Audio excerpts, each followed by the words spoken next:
Good day, everyone. Welcome to Blacklogic. Trump's envoy, Steve Witkoff, blasts deadly conditions during Gaza aid site visit as hunger crisis happens.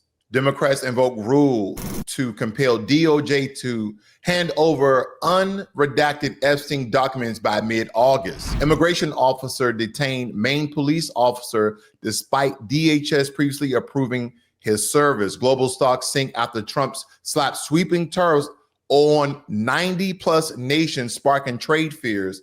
And the president urges Fed to cut rates or face a board takeover, fueling monetary police clash. And this is what I think a lot of the Democrats were referring to as far as the authoritarianism that the president is invoking all across the country. But nonetheless, we're going to have a discussion very briefly this morning about what's going on in this country and how we are affecting the world and a lot of the conflicts that are now happening.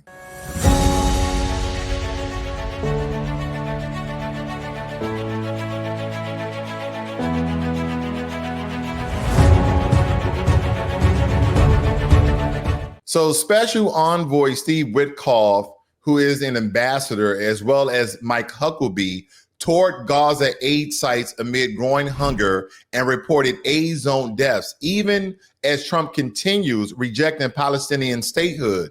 Witkoff met Netanyahu and opposed Hamas, while international relief groups warned of starvation for Gaza's 2.1 million residents. Now, I never knew this up until probably about a month ago, that the Western world didn't recognize Palestine as a country, didn't recognize Palestine as a statehood. And this is kind of the reason why they have allowed the construction and the inception of Israel in 1948. Now, even during that region, these people are calling themselves Palestinians. They have a flag, but they essentially, supposedly, do not have a government.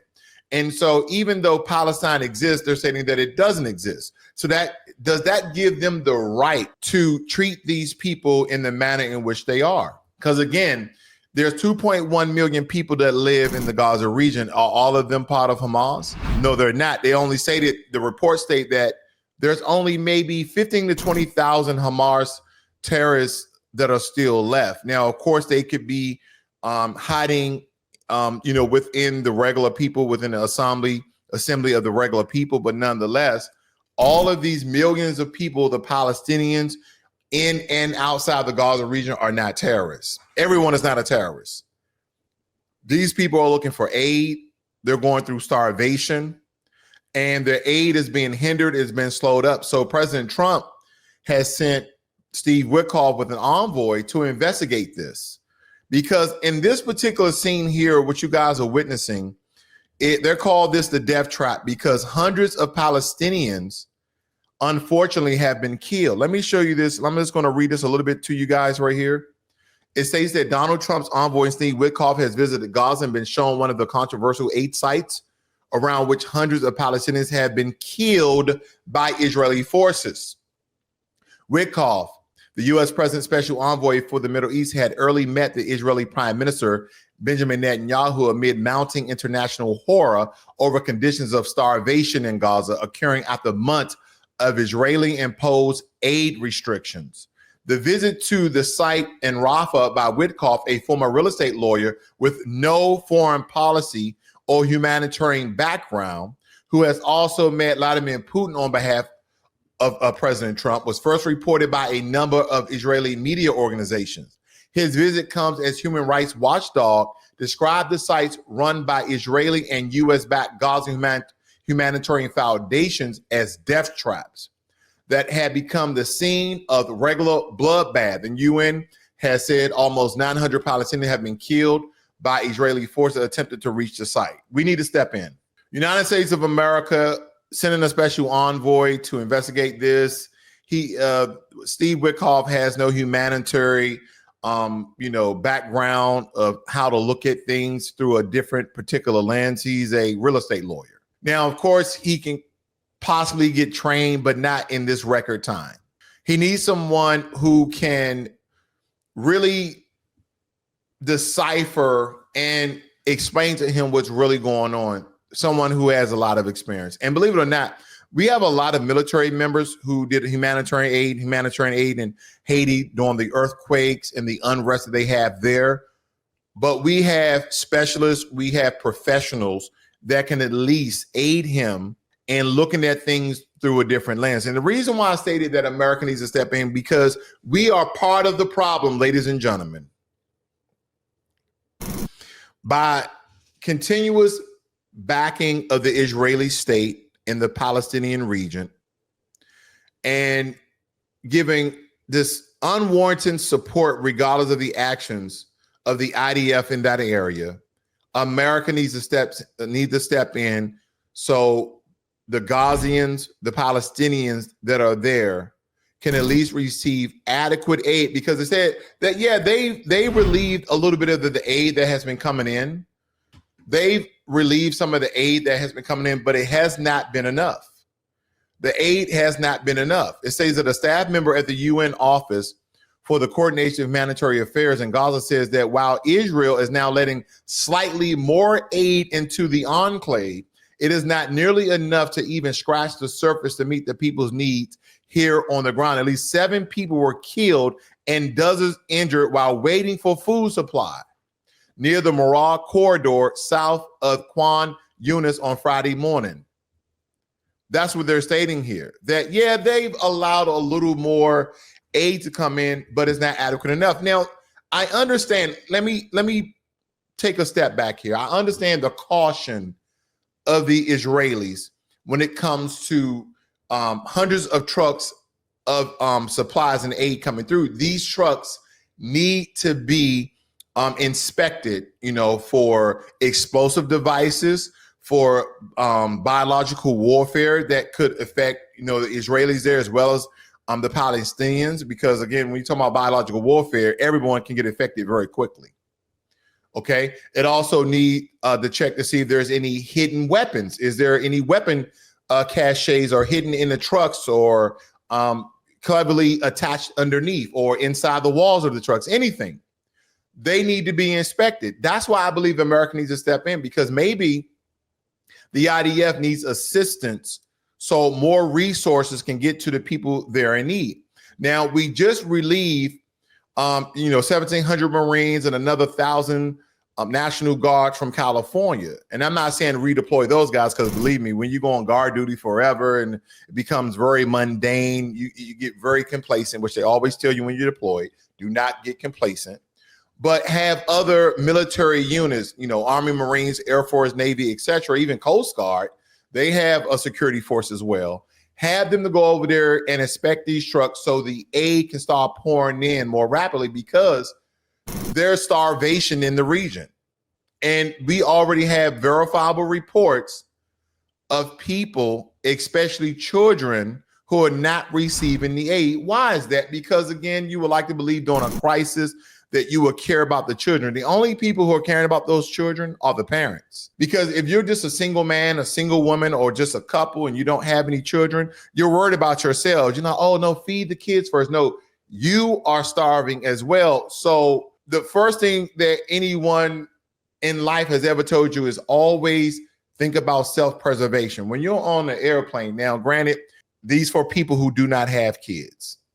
You put on your own air. They even tell you this on the airplane. Put on your own air mask first, then put it on your child. Okay. But most people in our brain is, let's take care of the children first, then I'll take care of myself. So again, you have to think about when there's a crisis, and we're talking about starvation and people are trampling over each other. So that starts another crisis, right? Very unorganized. People are getting killed by the Israeli forces because maybe the Israeli forces don't know if they're friend or foe, maybe the aggressive nature of people. Because here's the thing, when you are hungry, starving, and I don't think a lot of us have actually been starving, because I've even given account of my personal relationship when it comes to this story, because again, my mom and I were homeless at one point in time for a week, and I didn't eat for 3 or 4 days. And when it comes to starving versus hungry, I was definitely hungry. I was not starving, because I lost weight, but I didn't. We're seeing skin and bones on a lot of these children, literally this skin and bones. No fat tissue, none whatsoever. And for one of the fattest countries in the world, we should definitely be behind people eating. Because again, you look at America, we're definitely one of the fattest countries in the world next to Samoa. Okay. So we don't have a lack of food. We may have an abundance of food. So again, sending Steve, Witkoff is a nice gesture. But I think that we need military forces over there, not to reinforce the Israeli Defense Force when it comes to their battle against Hamas. No, this is strictly a humanitarian effort. Believe me, I know Haiti, humanitarian effort. There was a lot of us on ground passing out water and food, keeping things in an orderly manner, and still have our M4s and our pistols on our hip, locked and loaded. So again, I'm thinking, especially the children. My wife knows when it comes to children, I hate when people abuse children. I hate when people take advantage of children. That's why I think I really want the Epstein files to be released, because again, it has nothing to do with the president, has nothing to do with the elites, has nothing to do with possibly, these powerful men. It has everything to do with the children. Because again, if children were harmed, if children was exploited and manipulated to do obscene things, whether it be sexual or non-sexual, then again, those people need to be prosecuted. Okay. That's what's important. That's what I definitely believe that's important. Now, talking about that, the Senate Democrats led by Chuck Schumer used a seldom evoked rule of 5 to demand unredacted Epstein documents from the DOJ by August 15, intensifying scrutiny on Trump era ties. So now that the Democrats are again rock solid on releasing these files, unredacted, we want to see the names. That's what this is about, folks. Because, in these files, they'll tell a great story, but they will have all the names redacted. If you look at, when I had my top secret clearance and you would have certain files and they will try to give it to you, you need another level of top secret clearance, TSCIS, all these different letters. I would even get some top secret files and be like, what is, well, you don't have that security clearance. Oh, okay. So I can just read the story, but I don't know who was involved. A lot of times they take away names and locations so you don't make any associations. I get it. I didn't have the clearance. Okay. I wasn't need to know. I just wanted to be aware of the situation. But again, they are invoking the rule of 5 so they can release these files. My only thing is, are these files going to be tampered with? Are they going to be edited? And if they are edited, can they tell they've been edited? Can they tell they've been tampered with? Can they tell that they changed things within the files? Can they replace names and put arbitrary, miscellaneous, unfactual, fictitious names in these files? Because again, the question that I raise are, who are in these files? Who are in these files? Now, I can tell you one thing, President Trump knows who's in these files. If Pam Bondi knows who's in these files, Pam Bondi, Attorney General, she knows who's in these files. Kash Patel, FBI Director, he knows who's in these files. And the president. But I wonder, again, people are just believing that this is political theater, that this is the distraction. What is this a distraction from? We have all these things going on in America, do we not? Don't we have all of these conflicts that we are supporting? Ukraine against Russia, Israel against Hamas. We're in cahoots. We're in support of all of these things, the tariff wars and the tariff trade wars, okay?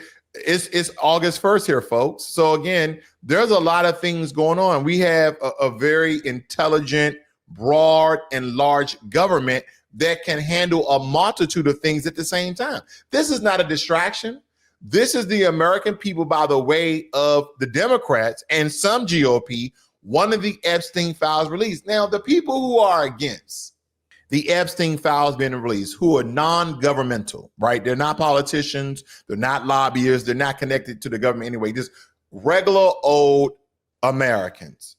For those of you who are against these files, why? This is not political theater. This is not a distraction. And if you say it's a distraction, then what is it a distraction from?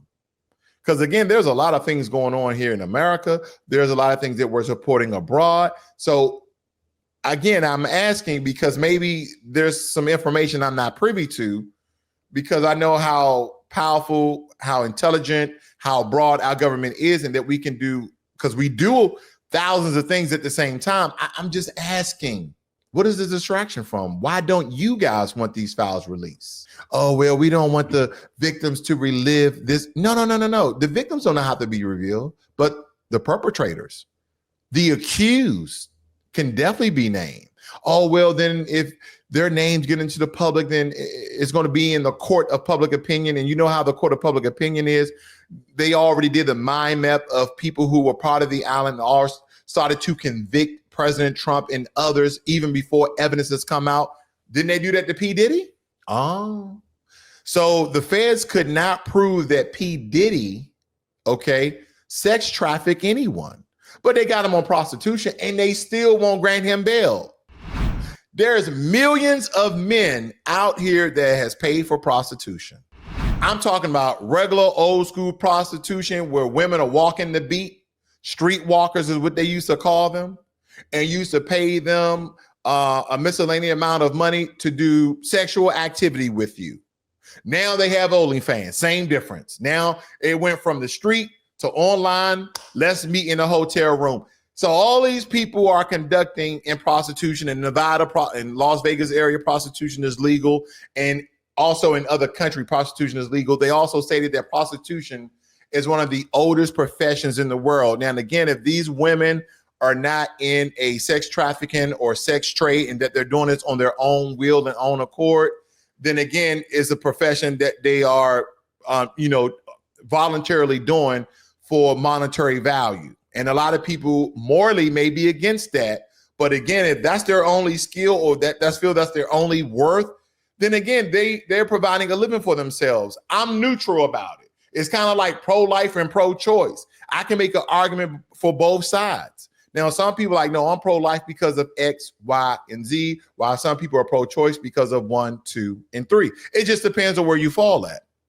So again, as we look at this, just as well as many other figures have been convicted in the court of public opinion and before they even went to court, just as well as P. Diddy, released the Epstein files. Because again, there's only a certain amount of people who know who's in these files. All right. And I think the truth should be revealed. Now, ICE detained a Maine police officer claiming he was in the country unlawfully. His local department says DHS has cleared him to serve, raising questions about the coordination and immigration screening failures. And, behind this, folks, now the gentleman they're referring to, I believe is Jamaican, a dark-skinned Jamaican. And the reason why I say, they're just showing this, the reason why I say a dark-skinned Jamaican, because did you know there's quite a bit of Asians in Jamaica? There's quite a bit of Asians, Indian as well as Chinese people are in Asia. Let me see if they have a picture of this gentleman here. You know what? Right here, I'm just going to show you who this gentleman is. Here's different pictures of him. They stated that he was in the country illegally because his visa expired. But the Maine police officer chief stated that we submitted all the proper paperwork and they approved him to work. So again, this could be a government oversight, things like that happen. A lot of government system, even in Fortune 500 and corporate businesses, their systems don't talk to one another. It goes from one system to another system. And when we look at this, as I was working for corporate America, you will have a system where you will get information from. You would then have to bundle that up. And I'm just kind of using terms that you may understand. Bundle that information up and put it into a file and then upload that SQL file into another system for that system to have the same information that system have. And you have to do that either, every morning or every afternoon before work ends. A lot of you guys know what I'm referring to. So even in government, a lot of our systems do not talk. I'm almost positive, that the systems that I'm referring to here, take for instance, if you work for immigration and then somebody else works from Homeland Security and another person works for the DC police and another person works for the FBI, all of those systems, okay, are siloed to one another. They may have some throughput where you can send certain data, certain information, but again, there needs, and I know we have a lot of national databases, but sometimes because of infiltration of cyber attacks, that's number one. Insider threats, okay, police officers or law enforcement who may be undercover working for the cartel. There's a lot of corruption because America is such a police state. We have so many police officer and law enforcement per capita. So when you have that much police, there's a certain amount of them that automatically will be corrupted. So take, for instance, all the government agencies that we have that deals with law enforcement. Now, I can't name them all, but I'll name a few for you. We have Homeland Security.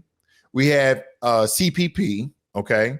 We also have CIA, FBI, DEA, the U.S. Marshal Service, and again, Capitol Police. We have, and then all the local police that you have. And look, what about even in Georgia, okay? And I'm just naming Georgia off the top of my head. They also have a GBI, Georgia Bureau of Investigations, and a lot of other states have that too. Not only do you have local police, you have county police, then you have sheriff police, and then you have state police for that state. So again, we're talking about 4 or 5 levels of law enforcement for one state. And then we can't even get on the federal government, all the government agencies we have there. So again, there's going to be a level of corruption within law enforcement automatically. These are people who may be manipulated, could be tricked, okay? And their incentives are cash. Most of this is cash. Some of them can be insiders where they're just getting promoted to get more sensitive information to then relay that information to another body, whoever that may be. We've had reports of federal law enforcement agency giving information to the Chinese, okay, and even to the Russians.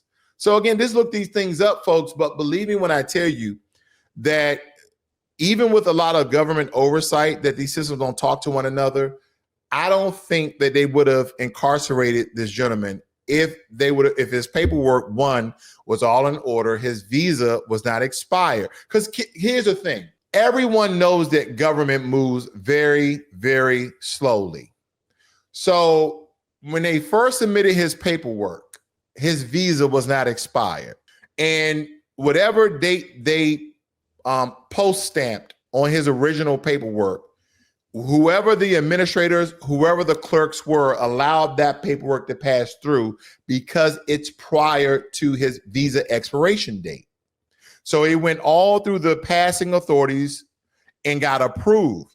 Simultaneously, his visa expired, and immigration did what immigration do. They come, detain, incarcerate, and deport. Now, supposedly he's still in the country, but nonetheless, that's just the way that the government works, unfortunately.